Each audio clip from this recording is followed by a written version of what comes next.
पवन सिंह और खेसारी के फैन आपस में भिड़ गए। जी हां, पवन सिंह और खेसारी के फैन आपस में भिड़ गए। नमस्कार, प्रणाम। भोजपुरी स्पीड न्यूज के यूट्यूब चैनल में रउरा लोग के स्वागत बा।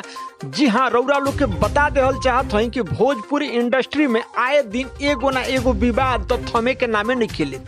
वैसा ही बता देहल चाहत हई कि कुछ दिन पहले पवन सिंह और खेसारी के फैन आपस में भिड़ गई रहे लोगिन। जी हाँ, जौना के वजह मुख्य का रहे रउरा लोग के विस्तार से बतावे जा रहल बानी। लेकिन विस्तार से बतावे से पहले एगो रउरा लोग से छोटा सा आग्रह करो तनी कि अगर अभी तक हमारे यूट्यूब चैनल यानी भोजपुरी स्पीड न्यूज के यूट्यूब चैनल के सब्सक्राइब नहीं कैले तो फटाफट सब्सक्राइब कर दी। बगल में बेल आइकन यानी घंटी के निशान बा ओकरा के भी दबा दी। जी हाँ, रउरा लोग के बता देहल चाहत हई कि कुछ दिन पहले एगो स्टेज शो से पवन सिंह जी कुछ अपशब्द के यूज कैले रहलन।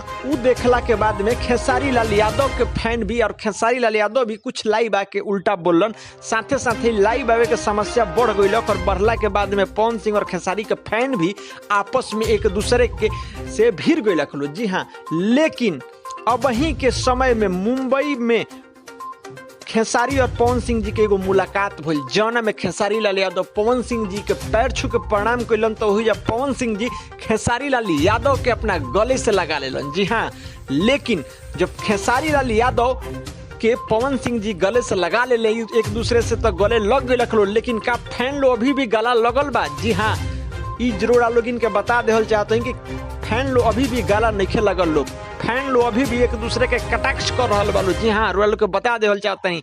कुछ लोग तो यहाँ तक कह दिलक कि पवन सिंह और खेसारी यानी भोजपुरी सुने वाला जाने वाला कुछ लोग तो कह दिलक कि खेसारी और पवन सिंह अपना टीआरपी खातिर एगो स्क्रिप्टेड झगड़ा कैले रहा लोगिन। जी हाँ, ये लोग के बीच कोनो प्रकार के झगड़ा ना रहा, लेकिन ये लोग बस आम पब्लिक के बीच में सुर्खियां बटोरे खातिर पवन सिंह और खेसारी झगड़ा कैले रहलो। जी हाँ, भोजपुरी जहां रोल के बता देहल चाहते हैं कि बहुत बड़ा ये विवाद के एगो नया विवाद पैदा ले लेलक।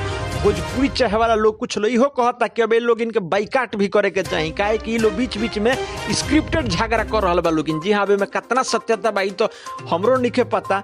जी हाँ, रउरा लोग के बता देहल चाहते हैं सने खबर न्यूज जाने सुने खातिर हमारा ये यूट्यूब चैनल यानी भोजपुरी स्पीड न्यूज के यूट्यूब चैनल से रउरा लोग ज्यादा से ज्यादा संख्या में जुड़ी, लाइक करी, कमेंट करी, शेयर करी, सब्सक्राइब करी, अपन प्यारे यूट्यूब चैनल पर रउरा लोग बनाई बरसाई, ताकि हम रउरा लोग के बीच सने ताजा तरीन खबर लेके आवल करें। नमस्कार, प्रणाम।